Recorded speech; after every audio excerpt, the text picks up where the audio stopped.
Marcus Chen wiped the sweat from his forehead as he stared at the impossible sight before him. For 3 days now, the ancient oak tree at the edge of his farm had been burning with an intense blue flame that never seemed to consume the wood itself. The fire department had given up after their water and foam had no effect whatsoever. The flames simply danced around the liquid, continuing their mesmerizing blue dance as if nothing had touched them. The tree stood like a beacon in the twilight, its blue fire casting eerie shadows across the cornfield. Marcus had inherited this farm from his grandfather, who had always claimed strange things happened in these parts. As a practical man with a degree in agricultural science, Marcus had dismissed those stories as old folktales. Now he wasn't so sure. The first night, neighbors had gathered at the property line, keeping their distance from the supernatural blaze. By the second day, news crews had arrived, setting up their cameras and broadcasting live feeds of the burning tree that wouldn't burn. Scientists from the university drove out with instruments that beeped and whirred, taking readings that made no sense according to any known physics.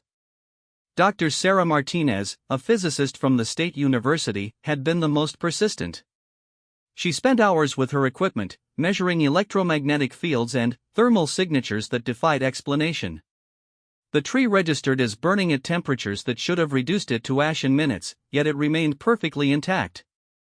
More puzzling still, the heat seemed to be contained in a perfect sphere around the tree. Step outside that invisible boundary, and the temperature dropped to normal autumn levels. On the morning of the fourth day, Marcus decided he had seen enough. The crowds, the media attention, and the constant drone of generators powering scientific equipment had disrupted his entire operation. His cattle refused to graze in the nearby pasture, huddling together at the far end of the property. His chickens had stopped laying eggs, and even his old border collie, Rex, whined constantly and refused to go near that section of the farm. Marcus had always been a hands-on problem solver. When his tractor broke down, he fixed it himself. When drought threatened his crops, he dug a new well. This burning tree was just another problem that needed solving, regardless of how impossible it seemed. He waited until the scientists packed up their equipment for the night, citing safety concerns about extended exposure to the anomalous energy readings. The news crews followed, needing to return to the studio for the evening broadcasts. Finally, Marcus found himself alone with the blue flame that had turned his quiet farm into a circus. The flame pulsed gently, like a heartbeat made of light. As Marcus approached the invisible barrier where normal temperature gave way to the sphere of heat, he noticed something the scientists had missed in their focus on instruments and measurements. The flame wasn't random. It moved with purpose, creating patterns that almost looked like communication. Marcus had spent years watching the sky for weather patterns, reading the subtle signs that told him when to plant, when to harvest, when to seek shelter from storms. This flame had that same quality of purposeful movement. It was trying to tell him something. He pulled out his phone and started recording, not for the media or scientists, but for his own understanding. For 20 minutes, he documented the flame's movements, noting how certain patterns repeated, how the intensity changed at specific intervals. What he discovered made his pulse quicken with a mixture of excitement and fear. The patterns weren't random at all. They were mathematical sequences, prime numbers spelled out in pulses of light. Whoever or whatever was creating this flame was intelligent, and it was trying to communicate using the universal language of mathematics. Marcus had majored in agricultural science, but he'd minored in mathematics, drawn by the elegant patterns that governed everything from plant growth to planetary motion. He recognized the sequences the flame was creating, first the prime numbers up to 20, then the Fibonacci sequence, then something more complex that made him reach for his old textbook on his phone's calculator app. The complex sequence turned out to be coordinates. Precise latitude and longitude coordinates that, when Marcus plugged them into his GPS app, pointed to a location just 3 miles from his farm. A location he knew well, Whispering Cave, a limestone cavern system that local kids had explored for generations, despite the no trespassing signs the county had posted years ago. As understanding dawned, Marcus felt a chill that had nothing to do with the autumn air. Something intelligent was trapped in or near that tree, something that knew mathematics and geography well enough to communicate coordinates. Something that had been burning for 3 days straight, trying to get someone's attention, trying to send a message. The flame pulsed brighter, as if sensing his comprehension. Marcus watched as it repeated the coordinate sequence 3 more times, then settled into a steady blue glow that seemed almost hopeful. Marcus looked back at his farmhouse, where the porch light glowed warmly in the distance. He could call Dr. Martinez, share his discovery with the scientific team. They would probably cordon off the entire area, bring in more equipment, more people. The discovery would be out of his hands, processed through committees and government agencies that might take months or years to act on the information. Or he could follow the coordinates himself, tonight, while everyone else was gone. Find out what was really happening before the situation spiraled completely out of his control. The flame pulsed once more, and Marcus made his decision. He walked back to his truck, grabbed a powerful flashlight and his hunting knife, and started the engine. 3 miles to Whispering Cave, where hopefully he would find answers to questions he was only beginning to understand. As he drove away from his farm, Marcus glanced in his rearview mirror. The blue flame continued to burn steadily, a lighthouse of impossible fire guiding him toward whatever waited in the darkness of the limestone caves. For the first time in 3 days, he felt like he was moving forward instead of simply reacting to events beyond his comprehension. The county road to Whispering Cave was narrow and poorly maintained, winding through dense woods that seemed darker than usual under the moonless sky. Marcus had driven this route countless times as a teenager, usually carrying beer and bravado in equal measure. Tonight felt different.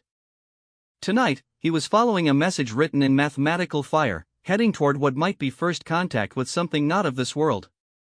His truck's headlights swept across the familiar landmarks, the old stone bridge over Miller's Creek, the abandoned gas station that had been closed since the highway bypass was built, the rusted mailbox that marked the turnoff to the Hendricks' old hunting cabin. Each landmark felt like a mile marker counting down to a moment that would change everything. When Marcus finally reached the cave entrance, he sat in his truck for a full minute, engine running, headlights illuminating the mouth of the cavern that gaped like a wound in the limestone hillside. The no trespassing signs were still there, faded and bullet-scarred from decades of target practice by bored teenagers. Tonight, those signs felt less like legal warnings and more like barriers protecting the outside world from whatever lay within. Marcus turned off the engine and stepped out into the cold night air. The silence was absolute, broken only by the distant sound of water dripping deep within the cave system. He turned on his flashlight and approached the entrance, noting that the usual warning signs of wildlife, scattered bones, claw marks on trees, animal droppings, were completely absent. Even the cave swallows that typically nested in the outer chambers seemed to have abandoned this place. The flashlight beam penetrated only a few yards into the darkness before being swallowed completely.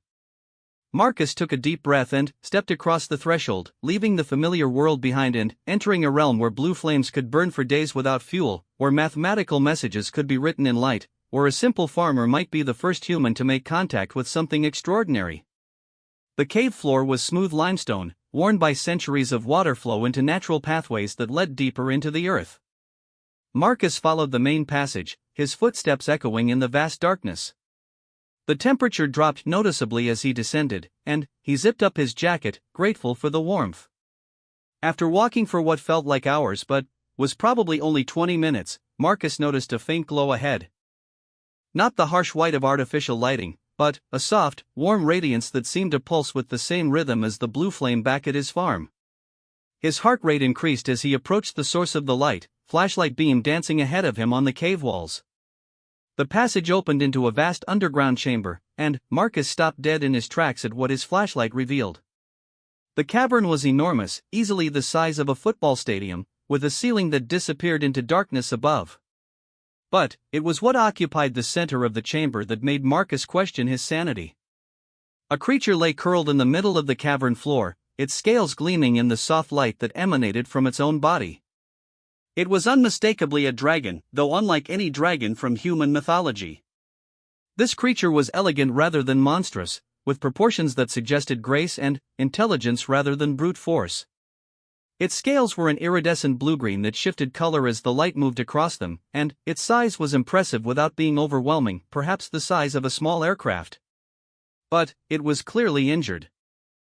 One of its wings was twisted at an unnatural angle, and dark fluid that might have been blood pooled beneath its body. The creature's breathing was labored, and its eyes, large, intelligent eyes that held depths Marcus couldn't begin to fathom, were closed in what might have been unconsciousness or simply exhaustion. Marcus stood frozen at the edge of the chamber, his mind struggling to process what he was seeing. Dragons didn't exist. This was impossible. Yet here was living, breathing proof that everything he thought he knew about the world was incomplete. The creature's eyes opened slowly, fixing on Marcus with an intelligence that was unmistakably sentient. When their gazes met, Marcus felt something brush against his mind, not invasive or threatening, but gentle, like a whispered greeting in a language he almost understood. The dragon's mouth opened slightly, and a small puff of blue flame escaped, the same blue flame that had been burning in his oak tree for 3 days. Understanding flooded through Marcus like a revelation. The burning tree hadn't been an attack or an accident. It had been a distress signal, a beacon calling for help from someone who might be able to provide it. Marcus took a step forward, then another. The dragon watched him approach but made no aggressive moves. As he drew closer, Marcus could see the extent of the creature's injuries more clearly. The twisted wing had what looked like metal debris embedded in it, and there were other wounds that suggested some kind of crash or explosion. When Marcus was within arm's reach, he stopped and spoke softly, feeling slightly ridiculous but needing to try. "I saw your signal. I came to help." The dragon's eyes brightened, and again Marcus felt that gentle touch against his consciousness. This time, words formed in his mind, not heard but somehow understood directly. "Thank you." The voice was neither male nor female, but carried depths of gratitude that brought tears to Marcus's eyes. "I had hoped someone would understand." Marcus sank to his knees beside the injured creature, his practical nature overriding his amazement. He had tended to injured animals his entire life. The species might be impossible, but suffering was suffering. "What happened to you?" Marcus asked, examining the wing carefully. The metal debris looked like fragments from some kind of aircraft or spacecraft. "My ship," the dragon's mental voice carried sadness and resignation. "I am not from your world. I was exploring, learning about your planet, when my vessel suffered a catastrophic failure. I managed to reach this place before losing consciousness, but my injuries prevent me from healing properly or signaling my people for rescue." Marcus carefully touched the edge of one of the metal fragments. It was unlike any material he had ever encountered, simultaneously metallic and crystalline, warm to the touch despite the cold cave air. "This needs to come out, doesn't it?"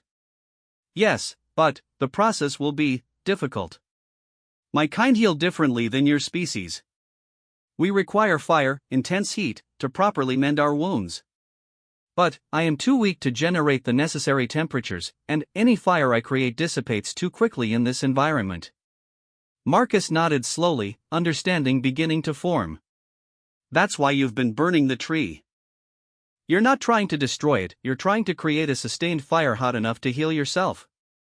"Precisely. But I cannot maintain the flame and transport myself to it simultaneously. I had hoped that someone might understand the mathematical sequences I was transmitting and come to investigate." Marcus looked around the cavern, his mind already working on the logistics. The chamber was vast enough that a controlled fire wouldn't pose a significant threat to the surrounding area. The main challenge would be creating a fire hot enough and sustained enough to meet the dragon's healing requirements. "How hot does it need to be?" Marcus asked. "Approximately 2000 degrees Celsius, sustained for several hours.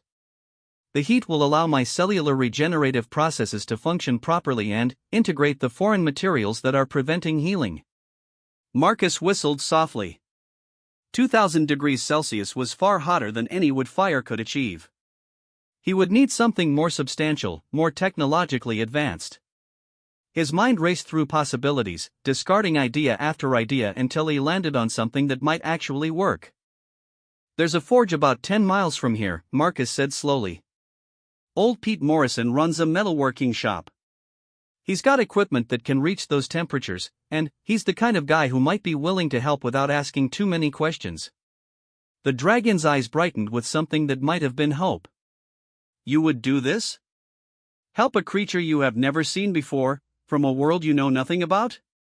Marcus smiled, surprised by how natural this conversation felt despite its impossibility. You're hurt, you're scared, and you're far from home. None of the rest matters much.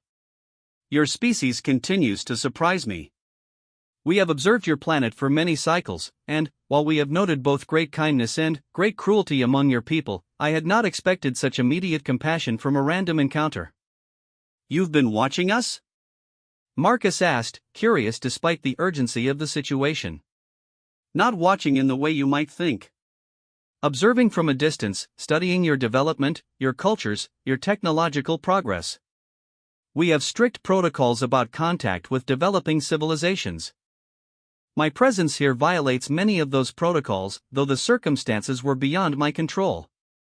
Marcus absorbed this information, finding it oddly comforting rather than threatening. The idea that humanity was being observed by benevolent entities felt less frightening than the alternative of being completely alone in the universe. Well, Marcus said, standing up and dusting off his knees, I guess we're breaking protocol together. I'll go get Pete and his equipment. Can you hang on for a few more hours? I have waited 3 days. I can wait a little longer. The dragon's mental voice carried a warmth that made Marcus feel like he was already part of something larger than himself. As Marcus prepared to leave the cavern, the dragon spoke once more. Marcus Chin, yes, I know your name from your thoughts. I want you to understand the significance of what you are doing. If you help me heal, if you assist in my rescue, you will be the first human to knowingly aid one of my kind. This act will be remembered by my people for as long as our civilization endures. Marcus paused at the entrance to the passage leading out of the chamber. What should I call you? In your language, the closest translation of my name would be Astral Wanderer or perhaps Starseeker. But, you may call me whatever feels appropriate to you. Marcus nodded. I'll call you Seeker. I'll be back as soon as I can. As Marcus made his way back through the cave system toward his truck, his mind buzzed with the magnitude of what had just occurred. First contact with an alien intelligence, and it had happened not through government agencies or scientific institutions, but through a farmer following a mathematical message written in impossible flame. The blue fire in his oak tree continued to burn steadily as Marcus drove past his farm toward Pete Morrison's forge, serving as a beacon and a promise that some situations, no matter how impossible they seemed, could be solved with enough determination and the right tools. Pete Morrison was exactly the kind of man Marcus had hoped to find at 3 a.m. When Marcus knocked on the door of the small house behind the forge, Pete answered within minutes, fully dressed and alert despite the hour. At 68, Pete had been a blacksmith and metalworker for over 40 years, and his internal clock had long ago adapted to emergency calls from farmers whose equipment had broken down during critical times. Marcus? Pete's weathered face creased with concern. What's got you out at this hour? Your harvester break down again? Marcus had rehearsed several versions of this conversation during the drive over, ranging from complete honesty to elaborate lies. Standing on Pete's porch, looking into the older man's direct, honest eyes, Marcus chose a middle path. Pete, I need to ask you for a favor that's going to sound crazy, and I need you to trust me enough not to ask too many questions until afterward. Pete studied Marcus's face in the porch light, noting the sincerity and urgency he found there. How crazy are we talking? I need your forge, your most powerful equipment, and your help moving it to a location about 10 miles from here. Tonight. And I need fire hot enough to melt steel, sustained for several hours. Pete was quiet for a long moment, processing this request. In 4 decades of metalworking, he had handled plenty of unusual jobs, artistic projects, archaeological restoration work, even some government contracts that came with non-disclosure agreements. But this was different. This have anything to do with that burning tree everyone's been talking about? Marcus hesitated, then nodded. Indirectly, yes. And you can't tell me what you're really doing? Not yet. But, Pete, I give you my word that what I'm asking you to help with is important, it's not illegal, and nobody's going to get hurt. I just need someone with the right skills and equipment, and there's nobody else I trust to do this. Pete Morrison had known Marcus Chin since Marcus was 12 years old, when he'd started helping his grandfather during summer breaks. He'd watched the boy grow into a man of integrity, someone who treated his land, his animals, and his neighbors with respect. If Marcus said this was important, Pete was inclined to believe him. "My portable forge rig can reach 2,500 degrees, Pete said slowly. "Transport's going to be tricky, but I've got the heavy-duty trailer." "Where exactly are we taking this equipment?" "Whispering Cave." "I know it's a strange location, but I have good reasons." Pete nodded thoughtfully. He'd explored those caves as a young man, back when they were still open to the public. The main chamber was certainly large enough to accommodate his equipment safely. "All right, Marcus. Let's fire up the rig." The next 2 hours were a blur of careful preparation. Pete's portable forge was a marvel of engineering, a compact but powerful gas-fired system that could achieve temperatures rivaling industrial furnaces. Loading it onto the heavy trailer required precision and care, along with fuel tanks, safety equipment, and Pete's collection of specialized tools. During the transport to the caves, Marcus found himself grappling with how much to reveal when they reached their destination. Pete deserved to know what he was walking into, but the truth was so far beyond normal experience that Marcus worried about how anyone would react. "Pete," Marcus said as they navigated the narrow road through the woods, "when we get to the caves, you're going to see something that challenges everything you think you know about the world. I need you to trust me and stay calm, no matter how impossible things seem." Pete glanced at Marcus in the dim light of the truck's dashboard. "Son, I've been a metal worker for 40 years. I've seen metal behave in ways that would surprise you, worked on projects that pushed the boundaries of what's possible. I'm not easily rattled." "This is different," Marcus said quietly. "This is going to redefine what you consider possible." When they reached the cave entrance, the unloading process was challenging but manageable. Pete had designed his portable forge system to be transported in difficult conditions, and the limestone cave floor was actually smoother than many of the farm sites where he'd worked. They used Pete's industrial hand truck and a system of ramps to move the equipment through the cave passages, working by the light of high-powered LED lamps. As they approached the main chamber, Marcus could see the soft glow that indicated Seeker was still alive and conscious.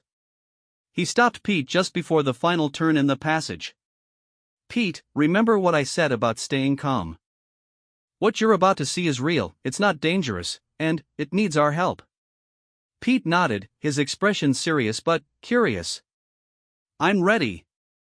Marcus led the way into the vast chamber, and heard Pete's sharp intake of breath as the full scope of the cavern became visible. Then, Seeker raised her magnificent head, scales catching and reflecting the LED light, and Pete Morrison experienced the first moment in his 68 years when his worldview underwent a fundamental shift. To his credit, Pete didn't scream, run, or lose consciousness. He stood frozen for nearly a full minute, staring at Seeker, before slowly setting down the equipment he'd been carrying and walking closer to get a better look. "Well," Pete said quietly, "this is definitely different." Seeker's mental voice touched Marcus's consciousness. "Your friend has a strong mind. I sense curiosity and caution, but no fear or hostility." "She says you have a strong mind," Marcus relayed to Pete. "She can communicate telepathically." Pete nodded slowly, as if telepathic dragons were just another unusual aspect of an already strange night. "What kind of help does she need?" Marcus explained Seeker's injuries and healing requirements while Pete examined the dragon with the same methodical attention he brought to any complex project. He studied the embedded metal fragments, the positioning of the damaged wing, and the space available for setting up his equipment. "The big challenge is going to be generating enough sustained heat without causing thermal shock," Pete said, his professional instincts overriding his amazement. "We'll need to bring the temperature up gradually, hold it at the target level for several hours, then cool down slowly. The thermal cycling could be as important as the peak temperature." "Your friend understands the technical requirements well," Seeker observed. "I am impressed by his immediate focus on solving the problem rather than questioning my existence." Pete had begun setting up his forge, working with the efficiency of decades of experience. "I've heated plenty of unusual materials over the years. Metal's metal, even if it's from somewhere else. The principles are the same." As Pete worked, Marcus found himself serving as translator between the dragon and the blacksmith. Seeker provided detailed information about her species' healing processes and the specific temperature profiles required. Pete asked technical questions about thermal tolerance, material properties, and the expected duration of the healing process.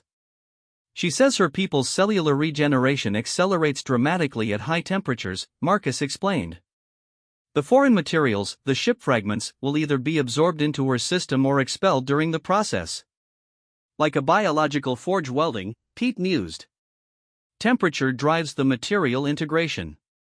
That makes sense from a metallurgical standpoint. Within an hour, Pete had the forge operational and was conducting initial temperature tests.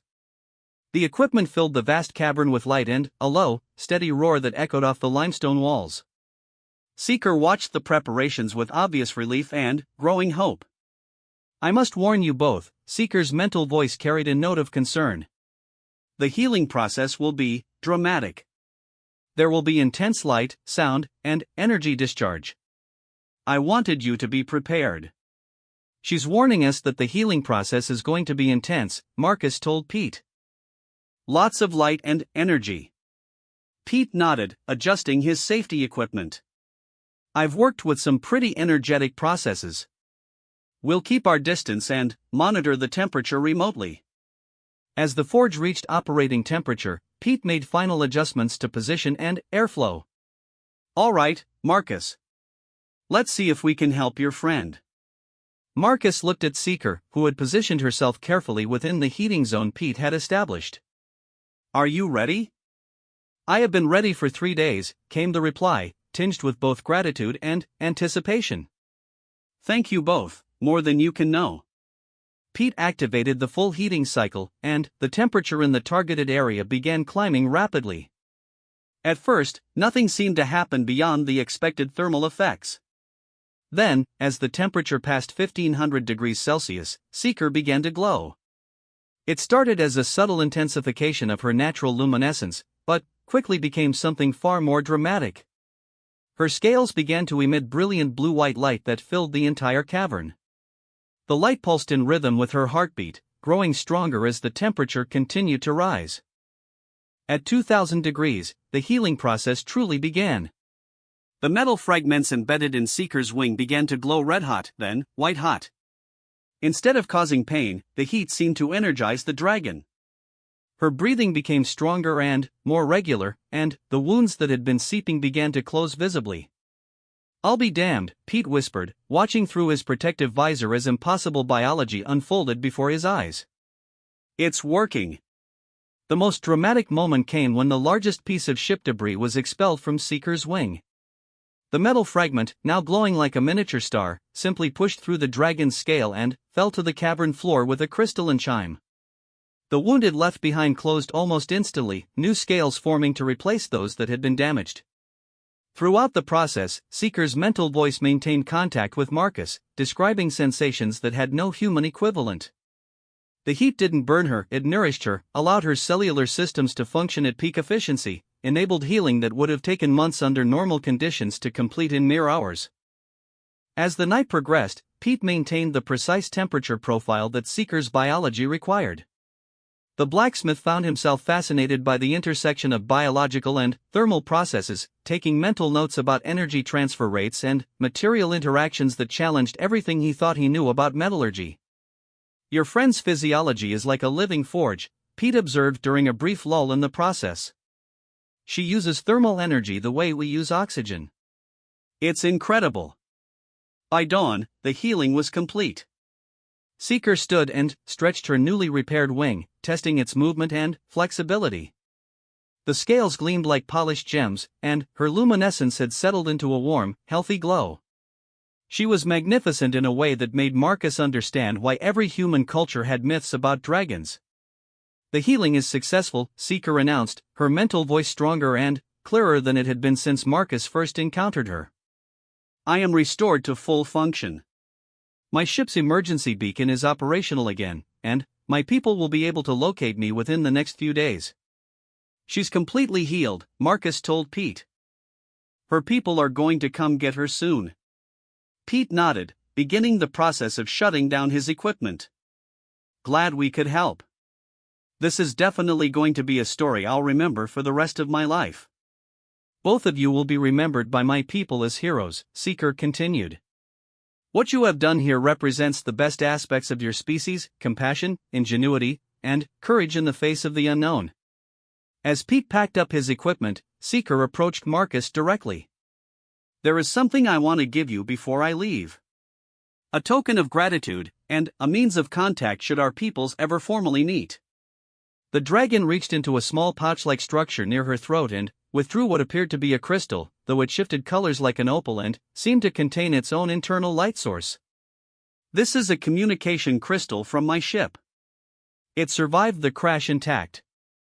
With this, you will be able to contact me across any distance, and my people will know you as a friend of our species. Marcus accepted the crystal, feeling its warmth and noting how it seemed to pulse in rhythm with his heartbeat. Thank you. I don't know what to say. Say that if your people are ready for broader contact with the galaxy, they should choose ambassadors like you and Pete. Say that courage and kindness are universal values that transcend species boundaries. Pete finished loading his equipment and joined Marcus near the cavern entrance. Is she going to be all right here alone until her people arrive? More than all right, Seeker replied through Marcus. I am stronger now than I have been since before my ship failed. And I will not be alone for long. As if in response to her words, a subtle vibration ran through the cavern, not quite sound, not quite movement, but something that seemed to resonate in the limestone itself. They are already coming, Seeker announced with obvious joy. My people's ships use harmonic resonance for navigation. They have detected the beacon and are approaching your planet. Marcus felt a mixture of excitement and melancholy. He had formed an unexpected bond with this remarkable being, and saying goodbye felt more difficult than he had anticipated. Will we see you again? Marcus asked. That depends on many factors beyond my control, Seeker replied honestly. But this crystal ensures that we will never lose contact entirely. And, Marcus, when the time comes for formal relations between our species, I will recommend you as someone who can be trusted to represent the best of humanity. Pete and Marcus made their way back through the cave system as the sun rose over the forest. Behind them, Seeker's glow filled the cavern like a beacon, calling her people home and marking the end of an extraordinary chapter in both their lives. Marcus, Pete said as they loaded the last of his equipment onto the trailer, I don't know how you're going to explain any of this to anyone else, but I want you to know it was an honor to be part of it. Marcus nodded, feeling the weight of the communication crystal in his pocket. Pete, if anyone asks about tonight. I was helping a friend with a private metalworking project, Pete said firmly. Some things are too important to become public circus acts. As they drove back toward town, Marcus could see the blue flame in his oak tree finally beginning to fade. The distress signal was no longer needed. Help had come, healing had been accomplished, and first contact between two species had been achieved not through government agencies or scientific institutions, but through the simple willingness of good people to help a stranger in need. The real question now was what would come next. Seeker had implied that formal contact between their species might be inevitable. When that time came, Marcus hoped that the encounter would be guided by the same principles of compassion and cooperation that had made this healing possible. The crystal in his pocket pulsed gently, warm and reassuring, a tangible reminder that the universe was far stranger and more wonderful than he had ever imagined. 6 months had passed since the night Marcus-chan helped heal an injured dragon in Whispering Cave. Life had returned to a seemingly normal routine on his farm, cattle grazed peacefully, crops grew according to schedule, and the ancient oak tree showed no signs of its former supernatural combustion. To the outside world, the mysterious blue flame had simply burned itself out, leaving behind nothing but speculation and a few inconclusive scientific reports. But Marcus knew better. The communication crystal Seeker had given him remained active, pulsing gently in the small wooden box where he kept it on his bedroom dresser. Through it, he had maintained sporadic contact with his alien friend, learning about her recovery, her people's deliberations about Earth, and the complex protocols that govern first contact between species. Pete Morrison had proven to be the ideal keeper of extraordinary secrets. The old blacksmith continued his work as if nothing had changed, though Marcus occasionally caught him staring at the night sky with a thoughtful expression that hadn't been there before. They met for coffee every Tuesday morning, conversations that appeared mundane to anyone listening but carried undertones of shared wonder at what they had witnessed. On a crisp October morning, as Marcus was checking his cattle in the south pasture, the crystal's pulse changed.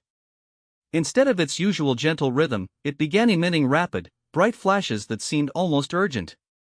Marcus hurried back to the house and opened the wooden box. The moment his fingers touched the crystal's surface, Seeker's mental voice filled his consciousness with an intensity that made him sit down hard on his bed. "Marcus, the time has come. My people have completed their evaluation of your planet and your species. We are ready to initiate formal contact protocols." "When?" Marcus asked aloud, his heart racing with a mixture of excitement and apprehension. 3 days. The initial contact will take place at the site where you first aided me. My ship has been repaired and upgraded to serve as a mobile embassy. We believe that beginning formal relations at the location where our species first cooperated will be symbolically appropriate. Marcus absorbed this information, understanding its magnitude. First contact between humanity and an alien species, and it was going to happen in a limestone cave 10 miles from his farm. "There is more," Seeker continued. "My people's Council of Worlds has requested that you serve as the initial human contact. They were impressed by your courage, your willingness to help without seeking personal gain, and your friend Pete's demonstration of human ingenuity and adaptability." Me? Marcus felt overwhelmed by the responsibility. Shouldn't this be handled by diplomats, scientists, government officials? Perhaps eventually. But first contact requires trust, and trust cannot be legislated or assigned by bureaucracy. You and Pete have already proven that humans can work alongside my people successfully. The Council wants to establish the foundation before involving your larger governmental and scientific institutions. Marcus understood the logic, even as he felt the weight of representing his entire species. "What do I need to do?" "Bring Pete. Your scientific community will want documentation, so perhaps invite Dr. Martinez. She impressed my people with her methodical approach during the tree incident. But keep the group small. This initial meeting is about establishing trust and setting the framework for larger exchanges." Over the next 3 days, Marcus grappled with the surreal task of organizing humanity's first official contact with an alien species. He reached out to Dr. Sarah Martinez, whose persistence and scientific integrity during the burning tree investigation had stuck in his memory. "Dr. Martinez," Marcus said when she answered her phone, "this is Marcus Chen, the farmer with the burning tree. I need to ask you to come back out to my property for something related to that incident." There was a pause before Dr. Martinez replied, "Mr. Chen, I'll be honest, my department has moved on from the burning tree phenomenon. The energy readings disappeared completely after the 4th day, and, without ongoing data, there's not much more we can study." "What if I told you that the phenomenon was just the beginning? That there's a lot more to discover, but it requires complete confidentiality until you've seen the evidence yourself?" Marcus could hear the curiosity in her voice when she responded. "What kind of evidence?" "The kind that's going to rewrite textbooks. Can you meet me at Whispering Cave tomorrow evening at sunset? Bring whatever recording equipment you think might be useful, but don't tell anyone else about this meeting." The combination of scientific mystery and the location of a known geological formation was enough to convince Dr. Martinez to agree. Marcus then called Pete, who listened to the news with the calm acceptance Marcus had come to expect from the older man. "First contact with aliens," Pete said thoughtfully. "Well, it beats another broken harvester repair call. What should I bring?"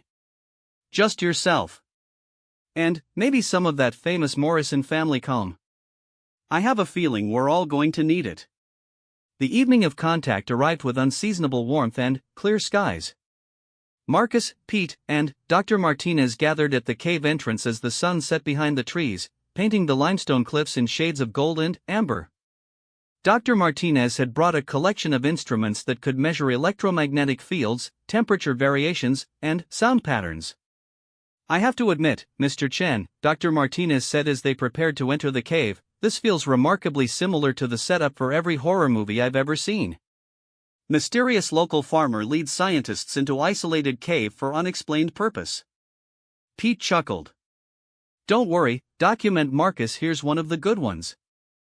Though I guarantee you're about to see things that'll challenge every scientific principle you think you understand. They made their way through the familiar cave passages, LED lights dancing across limestone walls that Marcus now knew had witnessed the healing of an interstellar traveler. As they approached the main chamber, a new glow became visible, not the soft bioluminescence of Seeker's natural state, but the technological radiance of advanced alien engineering. Dr. Martinez stopped abruptly when the main chamber came into view. Where once there had been empty stone, a sleek spacecraft now rested on the cavern floor. The ship was perhaps 50 feet long, with graceful curves that suggested both aerodynamic efficiency and artistic sensibility. It seemed to be constructed of the same iridescent material as Seeker's scales, shifting color as their lights moved across its surface. What exactly am I looking at? Dr. Martinez whispered, her scientific instruments forgotten as she stared at proof of non-terrestrial intelligence. The future, Marcus replied simply. A section of the ship's hull flowed aside like liquid metal, and Seeker emerged. She was even more magnificent than Marcus remembered, fully healed, radiant with health, and somehow larger in her own environment. Following her came three other beings, clearly of the same species but each with distinctive scale patterns and coloration. Dr. Martinez swayed slightly, and Pete steadied her with one hand. Easy there, document. I had the same reaction when I first met them. It gets easier. Welcome, friends, Seeker's mental voice reached all three humans simultaneously. Dr. Martinez, your scientific work was noted by our observers. Your methodical approach and commitment to understanding rather than sensationalizing made you an ideal choice for this moment. Dr. Martinez found her voice, though it came out as barely more than a whisper. You're real. You're actually real. Very real. May I introduce my companions? This is Star-Touched by Morning, who serves as our diplomatic specialist, and Stormwalker Between Worlds, our senior scientist. The fourth member of our team, Harmony Seeker of New Paths, is currently maintaining our ship's systems. The three humans spent the next several hours in what could only be described as humanity's first diplomatic and scientific exchange with an alien species. Stormwalker Between Worlds proved to be fascinated by human metallurgy and spent considerable time discussing Pete's forge techniques and their applications in alien ship repair. Star-Touched by Morning explained the protocols by which their people, known as the Keepers of the Ancient Flame, approached contact with developing civilizations. Dr. Martinez documented everything with the methodical precision that had impressed the alien observers, recording energy signatures, communication methods, and technological capabilities that would require decades of analysis to fully understand. Your species stands at a crucial point in its development, Star-Touched by Morning explained. You have achieved basic space travel, developed global communication networks, and demonstrated both the capacity for great cooperation and great destruction. It is time for you to know that you are not alone in the universe. Why now? Marcus asked. Why not wait until we're more advanced? Because advancement without wisdom leads to destruction. Your planet faces challenges that require perspective beyond your current understanding: climate disruption, resource depletion, social fragmentation. These are common growing pains for developing civilizations, but they can be fatal without proper guidance. Stormwalker Between Worlds activated a device that projected three-dimensional images in the air above them. The images showed other worlds, other species that had faced similar challenges. Some had successfully transitioned to become spacefaring civilizations integrated into a larger galactic community. Others had failed, leaving behind empty planets and cautionary tales. We do not offer solutions, the scientist explained. We offer perspective, knowledge, and the understanding that the choices your species makes in the next few decades will determine whether you join the community of worlds or follow the path of extinction. Dr. Martinez raised her hand tentatively, as if she were in a classroom rather than participating in first contact. What do you want from us in return? What's the cost of this help? Star touched by morning's mental voice carried what might have been approval. Wisdom. You understand that all exchanges require balance. We ask for cultural exchange, scientific collaboration, and eventual partnership in maintaining the stability of this sector of the galaxy. Your species has qualities that the galactic community values: adaptability, creativity, and remarkable resilience. What happens next? Pete asked with characteristic practicality. Gradual introduction. We will establish a permanent embassy at this location, with Seeker serving as primary liaison. Small groups of your scientists, diplomats, and cultural representatives will be invited for exchanges. Over the next decade, your species will be gradually prepared for the reality of galactic civilization. Seeker stepped forward, addressing Marcus directly. You will serve as the primary human coordinator for these initial exchanges. Your farm will become the unofficial headquarters for human keeper cooperation until your government agencies are fully briefed and integrated into the process. Marcus felt the weight of this responsibility, but also a deep sense of rightness. This was meant to happen. The burning tree, the mathematical messages, the healing in the cave, it had all been leading to this moment. One more question, Dr. Martinez said, her scientific mind still processing the implications. How do we keep this secret until humanity is ready for the full truth? Carefully, Star touched by morning replied with what seemed like amusement. Your species excels at believing what it chooses to believe. Those who are ready to accept our existence will find ways to rationalize the evidence. Those who are not ready will dismiss it as hoax or misunderstanding. Truth has its own timeline.